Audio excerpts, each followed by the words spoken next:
Sejam todos muito bem-vindos. Sou o professor Viana, criador do método Matemática Raiz, método este capaz de ensinar matemática até para você que pensou que nunca ia aprender matemática e pensou que essa matéria é o bicho de sete cabeças e que nunca iria aprender.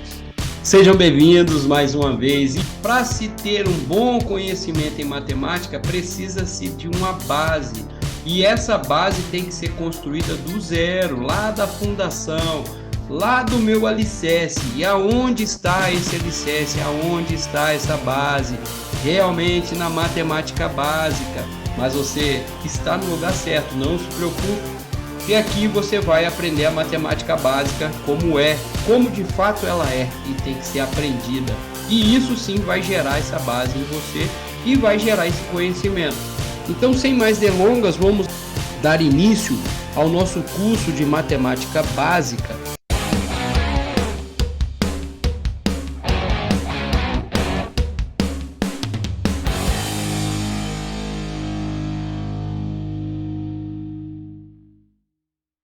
Ele é um curso que realmente vai preparar você para ter uma base, que vai preparar você para realmente poder receber os conhecimentos, alguns conceitos mais sólidos que serão pertinentes aí à matemática. E lembrando vocês que nós vamos gastar mais tempo nessa questão de matemática básica, vamos gastar mais energia sim. Por quê?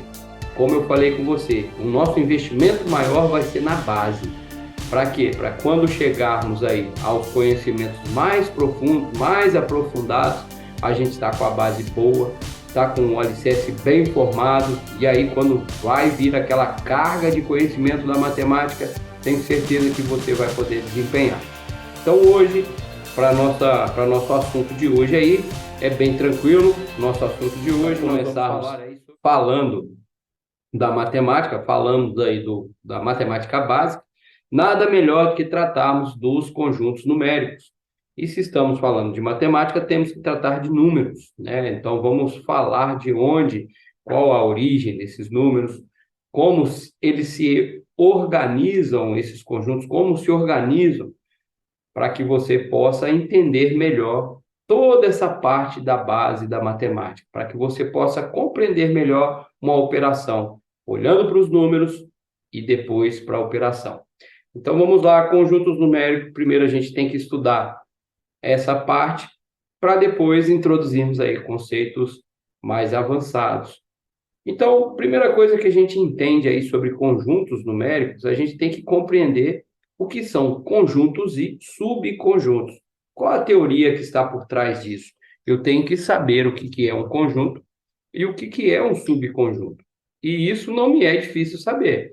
Primeiro, sabendo o que é um conjunto nada mais é que a reunião de elementos. Então, podemos dizer que a reunião de alguns elementos em si ali podem estar em ordem, podem estar desordenados, enfim.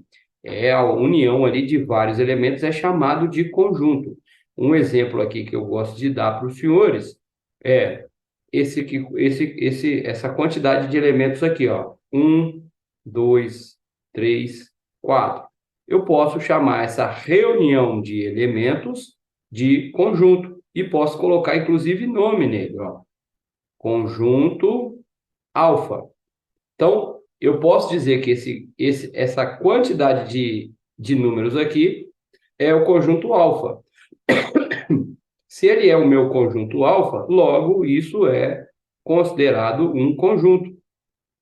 Então, a reunião de elementos, podemos dizer que é aí considerado um conjunto, tá? Então, isso é muito importante. E conjunto não necessariamente precisa ser numérico. Aqui, nesse caso, nós estamos dando o exemplo de conjunto numérico, mas poderemos ter aí conjuntos numéricos, mas eu posso ter esse outro conjunto aqui, ó. Vamos chamar ele de conjunto 1. Alfa, Bravo, Charlie, Delta. Reunião de letras. Então, reunião de 4 letras também pode ser um conjunto. Isso também pode ser um conjunto de letras. Então, conjunto é uma reunião de elementos, independente de elementos que são. Claro que no nosso caso aqui, a gente vai trabalhar com elementos numéricos. Obviamente, porque precisamos conhecer a parte de conjuntos numéricos. Então, nada melhor trabalhar os elementos numéricos.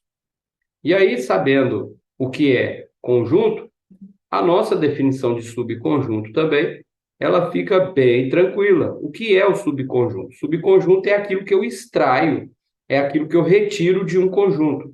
Então, vamos voltar lá naquele exemplo anterior. Eu dei aquele exemplo anterior lá. Eu tenho aqui o conjunto alfa. O conjunto alfa é formado por 1, 2, 3 e 4. Tudo que eu extraio desse conjunto aqui, transformando em um novo conjunto, eu vou chamá-lo de subconjunto de alfa. Então, A1, por exemplo, vai ser 1 e 2. Se eu coloco aqui A2, pode ser 1 e 3. Percebam que todos esses conjuntos novos que estão sendo formados estão sendo retirados de algum lugar. Da onde? Do conjunto que gerou eles inicialmente. Se o conjunto que gerou eles inicialmente, se o subconjunto, na verdade, cabe dentro do conjunto que gerou ele inicialmente, logo, esse camaradinho aqui é um subconjunto desse camarada aqui. Isso é subconjunto. Mesma coisa na questão de letras. Eu tenho lá uma reunião de elementos, né? Onde eu tenho somente letras, alfa, Bravo, Charlie e Delta. E coloco aqui embaixo que eu tenho aqui, ó, um A é o meu subconjunto, eu posso dizer A e B é um subconjunto do 1.